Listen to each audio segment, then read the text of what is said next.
We'll be studying transformation of functions with a focus on reflections. We're going to try to understand what reflections are. We're going to look at vertical reflections and horizontal reflections. Reflections are just mirror images of the graph of the function. You can reflect around the y-axis, or you can reflect using the y-axis or the x-axis. So with vertical reflection, we're looking at the mirror image is created with the x-axis. So the x-axis right here, which is right here, forms the mirror that we're going to use for the reflection. And what you notice here is that what actually changes with vertical reflection is your y values change signs. So if they were positive, they just become negative, but your x values do not change at all. So let's look at an example here. We have the graph is f of x equal to x squared minus 4, and we're looking for minus f of x, so this is going to be a vertical reflection. So what we're seeing here is that the x-axis is going to be our mirror, so we're going to look at changing or reflecting this function vertically. So we have negative 4 here is going to become positive. So here's where positive 4 sits. And then we have 0 here is going to stay 0. So it's going to pass through that. The 0 is going to stay the same. Then we have at x equal to 3, we have 5. So we're going to have negative 5 right here. And then here we have 5, so we're going to have negative 5 as well right here. So we're going to have a graph that joins these points together. So we have the graph is going to pass through here and then down here. And then on this side as well, it's going to pass through here and then down here. So ideally it should go in that direction. Part of my drawing. So that's the idea. That's the way it should look. Now let's look at more vertical reflection. So we have x squared plus 3 is the function. We want to find the vertical reflection there. So what we're going to have here is that all the y values are going to become negative. So we have here 0 and 3. So we're going to have negative 3 right about here. We have 2 and 7. We're going to have negative 7 right about here. Here we also have negative 2 and 7. So we're going to have negative 2 and negative 7. And that's what our graph is going to look like. So let's try to draw the graph. So we have a graph that looks like this.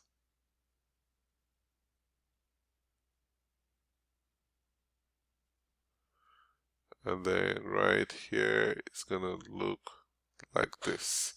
So that is our vertical reflection. Now let's look at horizontal reflections. With horizontal reflections, the y-axis actually is your mirror. So whatever is on the left-hand side, on the right-hand side, right here, moves to the left, and what's in the left moves to the right. So let's look at some examples with the understanding that the x values change signs, but the y values don't.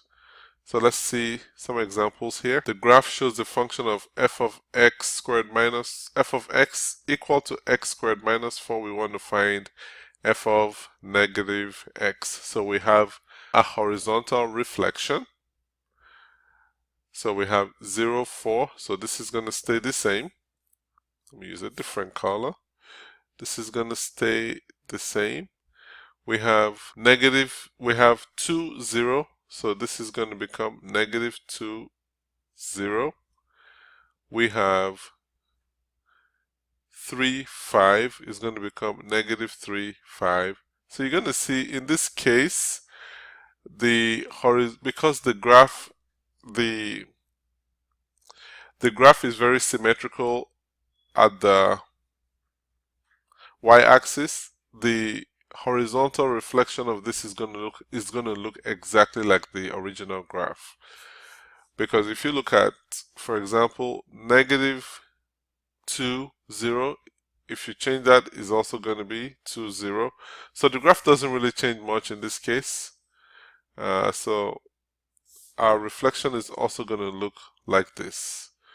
So let's see if our reflection is going to look exactly like the original graph. Now in this case, we have f of x equal to x squared, x minus 2 squared, and then we're going to look for the horizontal reflection.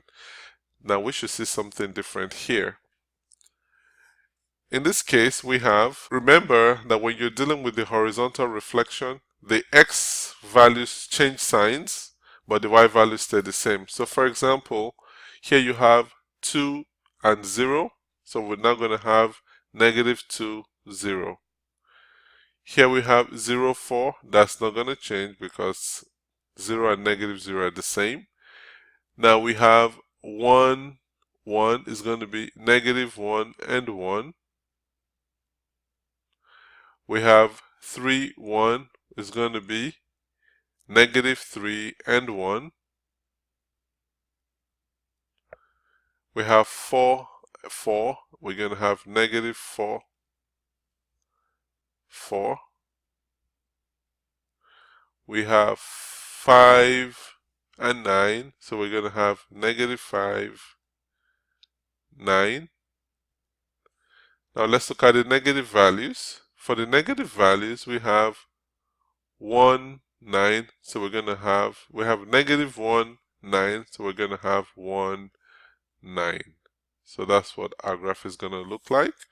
So let's draw this graph. So we have this coming right through here, through this point,